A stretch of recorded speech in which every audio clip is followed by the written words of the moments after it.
साथियों, दिव्यदीप चैनल में आप सभी का बहुत बहुत स्वागत है। हमारे नन्हे बच्चे हैं, देखो इनके सुंदर चेहरे कितने अच्छे लग रहे हैं, सब मुस्कुरा रहे हैं देखो।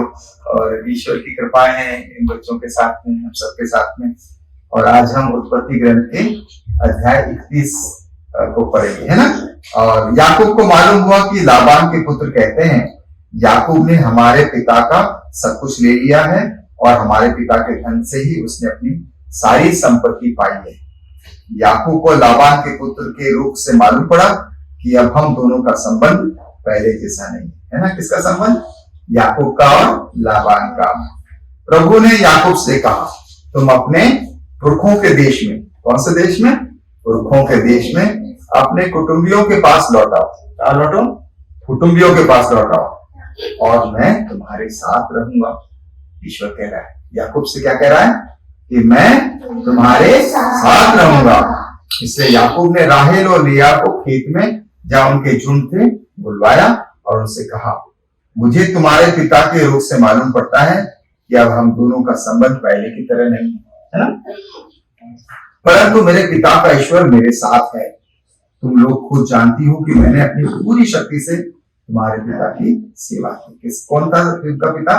लाबान, है ना। वो याकूब की पत्नियां उनके पिता थे लाबान, है ना। तब भी उन्होंने पिता ने मुझे धोखा दिया और 10 बार मेरी मजदूरियों को बदल दिया, परंतु ईश्वर की कृपा से वह मुझे हानि न पहुंचा सका। जब वो कहता था कि चितक कबरे बच्चे तुम्हारी मजदूरी होंगे, तो प्राय सब भेड़ बकरियों को चित कबरे बच्चे पैदा होते थे। कौन से बच्चे पैदा होते थे? चित कबरे। और जब वो कहता था कि धारीदार बच्चे ही तुम्हारी मजदूरी होंगे, तो सब भेड़ बकरियों को धारीदार बच्चे पैदा होते थे। इस प्रकार ईश्वर ने तुम्हारे पिता से उसके झुंड को लेकर मुझे दे दिया, है ना। एक बार जब भेड़ बकरियों के गाभिन होने का समय आया, मैंने स्वप्न में देखा कि वे बकरे जो बकरियों से संसर्ग करते थे, चित्तीदार, चितकबरे और धारीदार थे, है ना। अलग अलग तरह के बकरे थे। उस स्वप्न में ईश्वर ने दूत ने मुझे पुकारा, याकूब। मैंने जब तब उत्तर दिया, क्या आज्ञा है?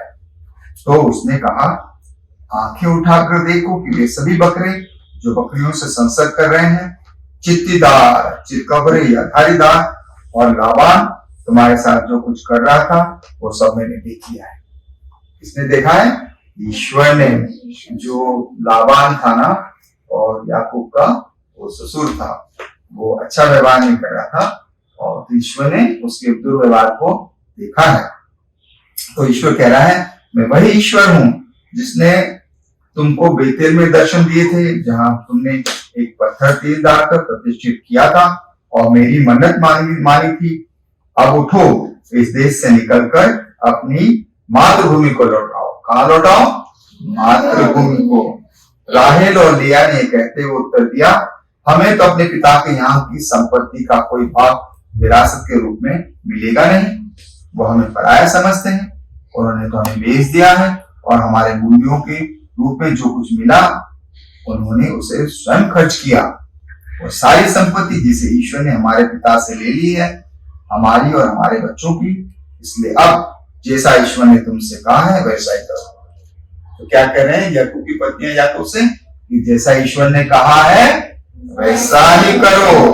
तब याकूब उठा, अपने बच्चों और पत्नियों को ऊँटों पर बिठाया और अपने सब पशुओं को अर्थात अपना सारी संपत्ति को पद्दन अराम में प्राप्त किए गए अपने सब पशुओं को लेकर के पिता इसक के पास कनान देश में जाने को तैयार हुआ। कौन से देश जाने को तैयार हुआ? कनान।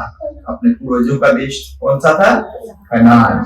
तो लाबान उस समय अपनी भेड़ों का ऊन काटने चला गया। उस समय राहेल ने अपने पिता के ग्रह देवताओं, देवी देवताओं की मूर्तियां चुरा ली। याकूब ने अरामी लाबान को धोखा दिया, उसे यह नहीं बताया कि वो भागने वाला है। वह अपना सब कुछ लेकर चला गया, फरात नदी पार कर गिलाद के पर्वतीय प्रदेश की ओर रवाना हो गया। इस प्रकार याकूब अपने पत्नियों के साथ, बच्चों के साथ, अपने भेड़ बकरियों के साथ अपने पूर्वजों के देश चला गया, है ना। वो इस पर तो विश्वास रखता था और विश्वास को लेकर वो ईश्वर की आज्ञाओं का पालन करता था। ईश्वर उसे जो बताते थे, स्वप्न में बताते थे, वो उसका सबका क्या करता था, पालन करता था, है ना। हम भी ईश्वर की आज्ञाओं का पालन करें, है ना, जो प्रभु के वचन में लिखा है, बाइबल हमें बताती है, उसके रास्ते पर चले और आज ईश्वर का धन्यवाद करें ताली बजाकर बच्चों।